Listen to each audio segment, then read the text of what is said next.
आज की वीडियो में हमने विषय दिया हुआ है बहुत महत्वपूर्ण। इसमें सदक़े से इलाज कैसे किया जाता है और लाल किताब के उपाय क्या होते हैं और ज़कात वगैरह के संबंध में इसमें जानकारी देने की कोशिश करेंगे।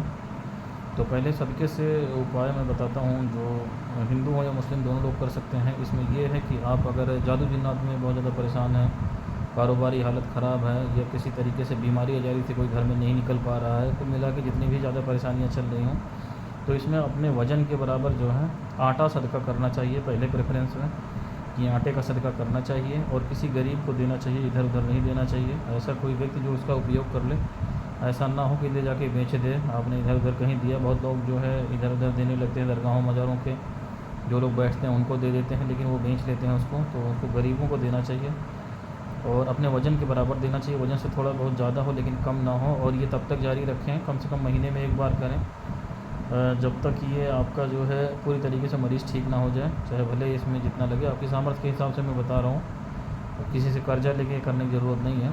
तो आटा और चावल देख लें, चावल भी मोटा चावल दे सकते हैं जो कोटे पे मिलता है, तो क्योंकि आटा हो सकता है महंगा पड़ रहा हो आपको, तो चावल अगर सस्ता पड़ रहा हो तो आप चावल दे सकते हैं, ऐसे कोई उसमें जो है कैद नहीं है।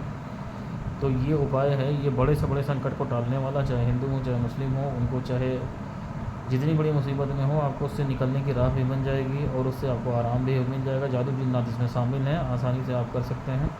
और इसमें जब देना हो तो उसके हाथ से इसका स्पर्श करा देना चाहिए। जैसे चावल है, चावल की बोरी खोल करके उस व्यक्ति का हाथ इसमें स्पर्श करा दें, और आटा है तो आटे में भी ऐसा ही करना चाहिए। नियत करके अपना जिस धर्म के हो उस हिसाब से आप प्रार्थना कर लें ऊपर वाले से कि इसको मैं सदका मैंने इस गरीब को इनके नाम से किया, और जब इसको दे रहे हो तो हो सके तो उसके साथ जो है 10, 20, 50 रुपये भी उस व्यक्ति को दें जो इसको ले रहा हो। आपकी सामर्थ्य हो 100 रुपये दें। तो इस तरीके से ये पूरा होता है, जिसमें एक कहावत है दान दक्षिणा, तो वही वाली बात है कि दान के साथ साथ दक्षिणा भी होती है। जब तक आप किसी को कुछ पैसा भी साथ में नहीं देंगे तब तक ये पूरा नहीं होता है। तो ये एक तरीका हुआ किसी भी संकट को टालने का, बीमारी से निकलने का, जादू जिन्नात से निजात पाने का, कर्जा या जिस परेशानी में आप चल रहे हों, एक उपाय ये करें।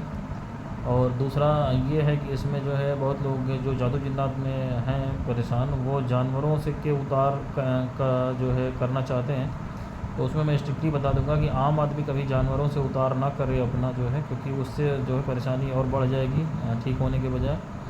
तो इसमें अगर कोई जो है आमिल हो कि जिसने कोई हिंदू अमल कर रखा हो या मुस्लिम अमल कर रखा हो, जो मुंतकिल करना जानता हो, तो उसमें जो है मुर्गे से उतार करना चाहिए मरीज़ का, कि मुर्गे से जो है जो अमल है उसको पढ़ करके और 7 बार इसको घड़ी की उल्टी दिशा में मुर्गे को सर के ऊपर से निकालना चाहिए, उतारना चाहिए, और जानवर में उसी मुर्गे में उसको मुंतकिल करना चाहिए। इसके जो है जादू जिन्नात का मामला है, बीमारी अजारी जो है, तो इस तरीके से मरीज़ के जो है 2-3 दिन छोड़ के करना चाहिए जब तक वो पूरी तरीके से ठीक ना हो जाए। ये आमिल लोगों को पता होता है जो इसमें काम करते हैं कि कितने मुर्गे किस केस में लगेंगे।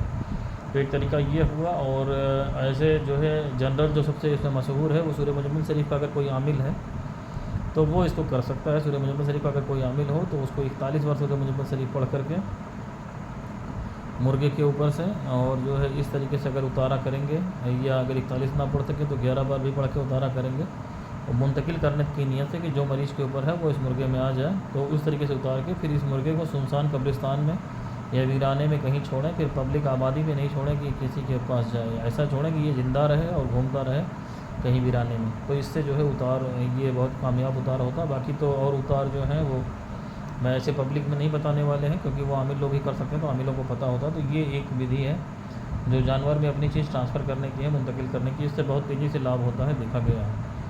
अब ये 2 चीज़ें मैंने इसमें सदक़े के लिहाज से आपको बता दी। बाकी जो गरीब आपको मिले, दरगाहों मज़ारों पे आप जाएँ या सड़क के किनारे जो मिले, जो प्रोफेशनल भिखमंगे ना हों, उनको अपनी जो परेशानी आपको चल रहा है 10 रुपया 5 रुपया, ये किसी दरगाह मज़ार से निकलने पे उनके हाथ में 10-5 रुपये ज़रूर से दीजिए, उसी नीयत से जिस व्यक्ति की कामना से आप वहाँ पे जाते हैं, दरगाह मज़ार पे या मंदिर में जहाँ भी जाते हैं, जिसके नाम से जाते हैं, मनौती से जाते हैं या ऐसे ही जाते हैं निस्वार्थ भाव से, तो उसको 10-5 रुपये जो आपकी हैसियत हो दें, देख करके आपको, जो प्रोफेशनली उसका वो ना हो, जो मजबूर वहाँ बैठा हो कि पैर वैर किसी का ख़राब है या कुछ है, या बहुत बूढ़ी औरत है, कोई बूढ़ा आदमी है जो नहीं कमा सकता है, तो इस तरीके से इसको जो है कंटिन्यू करना चाहिए। इन सब से जो है बहुत ज़्यादा राहत इन सब मामलों में होती है।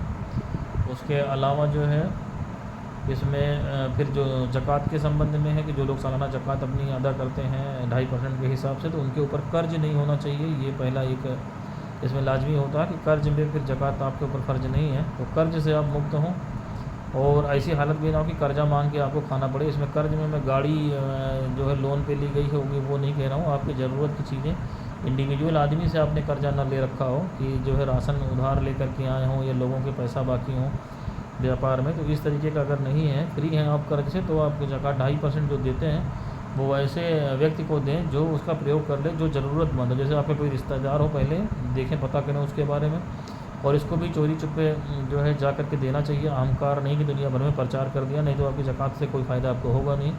वहाँ दे करके आए और पूरे ख़ानदान में बता दिया कि उनके बच्चे तो मेरे ज़कात से ही पढ़ रहे हैं।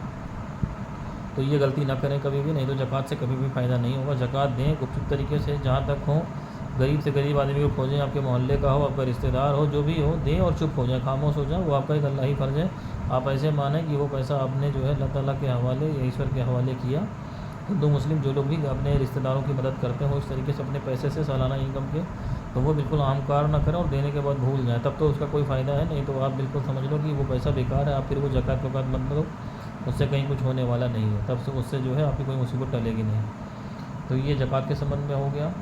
और उसके बाद जो है लाल किताब के जो उपाय के विषय में मैंने कहा था इसमें वीडियो में, लाल किताब के उपाय बहुत कारगर होते हैं। खासकर इसको उन लोगों के लिए बनाया गया था, इसकी रिसर्च की गई थी जो हमारे बुज़ुर्गों के द्वारा, ऋषि मुनियों के द्वारा, कि जो लोग जो है ज़्यादा खर्चा नहीं उठा सकते थे। जैसे कल मैंने एस्ट्रोलॉजिकल रेमेडीज़ में बताया कि ना लोग रत्न पहन सकते हैं, ना वो हवन कर सकते हैं, ना ग्रहों का जप कर सकते हैं, पूजा पाठ कर सकते हैं, उनके लिए बताया गया था, इसको बनाया गया था। लेकिन लाल किताब के उपाय मैंने कहा कि इनको कम से कम 1 साल तक करना चाहिए, तब इनका पूरा परिणाम इसमें जो है मिलता है। इसमें बहुत सारे उपाय आते हैं अलग अलग कैटेगरी में, वो तो पूरी लिस्ट है, किताब ही है पूरी उसमें। लेकिन किसी योग्य गुरु से कोई भी उपाय लेके अपने मन से नहीं करना चाहिए, योग्य गुरु से आपको पूछ के करना चाहिए इसमें।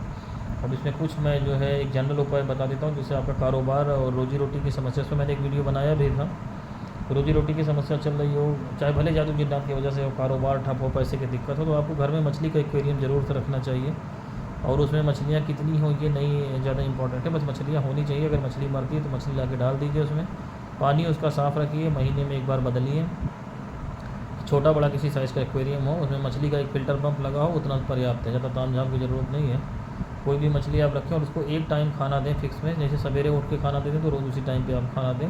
तो ये मेंटेन करके आपको रखना है। कहीं बाहर जाते हैं तो हॉलीडे मील उसमें डाल सकते हैं, तो इससे आपको ये जो है बहुत ज़्यादा फ़ायदा इसमें रोज़ी रोज़गार और कारोबार में मिलता है। और कोई जादू जिन्नात का मामला होगा तो मछली मरेगी, तो आप अपना संकेत समझ लीजिए कि आपके ऊपर कोई तंत्र मंत्र का अटैक हुआ है घर के ऊपर, तो तुरंत मछली उसमें मर जाएगी। फिर ला के आप दूसरी मछली डालें, किसी आमिल से संपर्क करें, ये उसकी एक जो है इंडिकेशन होता है। इसी तरीके से जो है मछली के अलावा मैंने बताया था कि आटे में चीनी मिला करके, जिन लोगों के कामों में रुकावट बहुत आती है, उनके काम बनते नहीं हैं बिल्कुल। किसी भी काम में, छोटे छोटे काम में संघर्ष बहुत करना पड़ता है, तो वो जो है आटे में चीनी मिला लें और एक कटोरी में ले लें, एक मुट्ठी ले लें, आटे में चीनी मिला करके पुराने पेड़ों की जो जड़ होती है उसके आसपास चींटियों के बिल होते हैं, तो इसमें रोज़ जो है रख दिया करें, वहीं आटे में चीनी मिला करके। ये प्रयोग जो है भी जारी रखना चाहिए जब तक आपके हालात सही ना हो। तो इसमें दिन की कोई कैद नहीं गिननी चाहिए, शुरू बस 40 दिन शुरू के जो करें उसमें नागा ना हो, उसके बाद फिर इसको कंटिन्यू रखें। तो ये हो गया। और उसके अलावा मैंने बताया था 7 अनाज का मिक्सचर बाज़ार में मिलता है, जिसको सतनाजा कहते हैं पंसारी की दुकान पर। तो ये कर्जे की समस्या से जो लोग परेशान हैं, या रोजी रोटी की समस्या से हैं, या और बहुत ज़्यादा जो उनको चाहे जादू जिन्नात का भी मामला चल रहा हो, तो उसमें इसको जो 7 अनाज का मिक्सचर ले करके ऐसे स्थान पे डालना चाहिए पर डे जहाँ पे जो है परिंदे आते हों, कबूतर हो या कोई भी परिंदा हो, आप डाल दें उसमें। तो ये उपाय भी लगातार 40 दिन करना चाहिए, उसके बाद फिर कंटिन्यू कर सकें तो बहुत अच्छा है। और इसी क्रम में ही एक उपाय है कि मछलियों को आटे की गोली बनाकर खिलाना, इसको भी 40 दिन तक करना चाहिए लगातार। उसके बाद आप कंटिन्यू कर सकें तो ठीक है, लेकिन शुरू के 40 दिन में गैप नहीं होना चाहिए। तो ये भी रोजी रिस्क के हिसाब से होता है। फिर बाकी जो लोग रोजी रिच के हिसाब से बहुत ज़्यादा परेशान है, चाहे जादू की वजह से, चाहे किसी वजह से उनका कारोबार बैठ गया है और नहीं हो पा रहा है, तो अगर वो मुस्लिम हैं या हिंदू में भी जो कर सकें, तो वो जर्दा पुलाव जो होता है, जर्दा पुलाव जो है अपनी हैसियत के अनुसार से चाहे 1.25 किलो चाहे 1.25 पाव बनवा लें, अपना जो भी उनका है हिसाब, उसके हिसाब से मंगलवार के दिन इसको बनवा लें। और मंगलवार के दिन इसकी नियाज दिलानी चाहिए, यानी घर पे नियाज दिलानी चाहिए, फातिहा करनी चाहिए। हज़रत शेख जमालुद्दीन जानेमन जुम्मन जन्नती सरकार के नाम से हिलसा शरीफ बिहार में इनकी दरगाह है, तो उनके नाम से इसको करें। और आप देखेंगे कि इसको जब तक आपका पूरा जो है ठीक ना हो जाए तब तक इसको जारी रखना चाहिए। वैसे कोशिश करें, जब तक इसको करते रहेंगे आपको फ़ायदा इसका होता रहेगा। और बहुत खर्चीला नहीं, 100-150 रुपये का मुश्किल से इसमें खर्चा आपका आएगा। तो ऐसा सवाब करने के बाद जो है जितने लोगों को बांट सकते हैं बांट दे, गरीबों में वो खा लें, किसी दरगाह वर्गाह पे भी दे सकते हैं तो ले जा करके दे दें, अपने घर में जो लोग ले सकते हैं खा लें। तो जितने लोगों में बढ़ जाएगा उतने जल्दी आपका ये कारोबार चाहे जादू की वजह से ही बैठा हुआ हो, लेकिन इसमें फ़ायदा आपको बहुत तेज़ी से होगा। और इसी क्रम में जनरल उपाय में जो है ग्रहों के उपाय में है कि आपको कल मैंने बताया भी था वीडियो में एस्ट्रोलॉजिकल रेमेडीज़ में, इसमें जो है मंगल के लिए आटे की लोई में गुड़ मिला करके हर मंगलवार को गाय को खिलाएं, जो भी समय गाय आपको मिल जाए, और आप जो है आटे की लोई में चीनी रख करके खिलाएं। शुक्र के लिए अगर शुक्र ग्रह खराब चल रहा है, बृहस्पति के लिए जो है गुड़ में चने की दाल रख करके आटे की लोई मिला करके इसमें आटे की लोई में रख करके खिलाएं। गुड़ और चने की दाल जो है गाय को ये भी करना चाहिए। तो ये उपाय 1 साल तक करने चाहिए। ग्रहों के सूर्य का जिसका है तो उसको सूर्य को जल देना चाहिए, उसमें थोड़ी सी रोटी डाल लें और लाल फूल कोई डाल लें, तो सूर्य को नियमित से जल इसमें देना चाहिए। तो ये सूर्य के लिए उपाय है। इसी तरीके से अन्य ग्रहों के भी उपाय, केतु के भी झंडे लगाए जाते हैं, तो वो आपको योग्य गुरु आपको होगा तो आपको बता देगा। शनि का जिसका ख़राब चल रहा है उसको एक जो है तांबे की लोटे में गुड़, थोड़ा सा गुड़, थोड़े से काले तिल और 2 लौंग डाल लें, और ये जो है सूर्यास्त नहीं होना चाहिए, मतलब सूरज निकला रहे तभी आपको कोई ऐसे मंदिर का चुनाव करें जिसमें पीपल का पेड़ हो, तो वहाँ उसकी जड़ में जा करके इसको चढ़ा दें। जब तक शनि का आपका अंतरदशा चल रही है, जैसे 2 साल 8 महीने की है या 2 साल की है, तब तक इसको ज़रूर करना चाहिए। शनि की अंतरदशा में ज़रूर करना चाहिए। तो ये खर्चीला उपाय नहीं है और ये बहुत तेज़ी से आपको फ़ायदा देने वाला उपाय है। तो ये है। बाकी और लोग जो अपना जनरल घर में जैसे आप कबूतरों को बाजरा दे सकते हैं, आपके ऊपर है। कबूतर अगर आपके पास हों तो उससे भी रोजी रोटी में इजाफा होता है। और इसी तरीके से कुत्ते को रोटी वगैरह दे सकते हैं। कुत्ता अगर आपको मिलता है घर पे आता है तो अपने खाने में से रोज़ उसको कुत्ते को रोटी देते रहें तो फ़ायदा करेगा। कुत्ता है, गाय है, इन सबों को जो निराश्रित पशु होते हैं, घूमते रहते हैं, उनको अगर आप खाना देते हैं अपने पास से तो उसमें बहुत तेज़ी से फ़ायदा होता है। बाकी और लाल किताब के उपाय तो बहुत सारे हैं, उसको देख करके किसी योग व्यक्ति से समझ करके उसी के हिसाब से आपको करना चाहिए। बाकी ये जनरल बातें मैंने आपको बताई, और बाकी कुछ स्पेसिफिक पूछना हो तो आप जो है व्हाट्सएप पे हमें या कमेंट बॉक्स में लिख के भेज सकते हैं। आज के लिए इतना ही।